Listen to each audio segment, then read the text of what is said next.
This is a completely clear snorkel mask.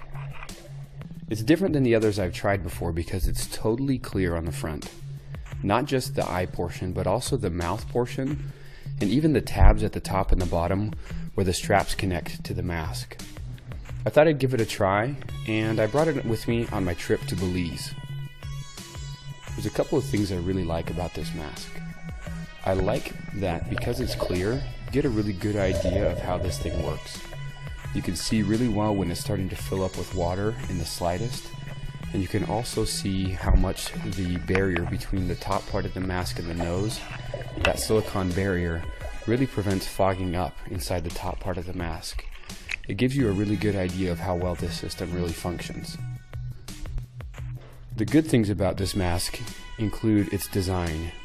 It's designed really well and it works exactly as it's advertised. It has two O-rings that seal out all the air and water that could come into it, and it also has some special valves that allow any water that collects inside the top head of the breathing tube from draining down inside the mask. You've probably seen before on some of my other videos that when you swim upside down with a snorkel mask on, some water can collect in the head of the breathing tube, and that water, when you flip back over, drains down inside the mask. That doesn't happen with this mask because they've designed a breathing tube so that it has two small vents, and when you come up out of the water just drains right out and drips on top of your hair, or your bald head if you're like me. There's a couple of areas of this mask that are unique as well. This mask has built-in earplugs.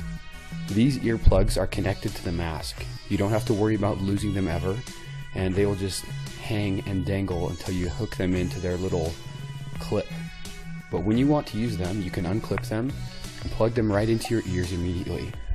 This makes it a little more comfortable when you're doing snorkeling and your ears are constantly being bombarded by waves or different things as your ears are right at the surface level of the water.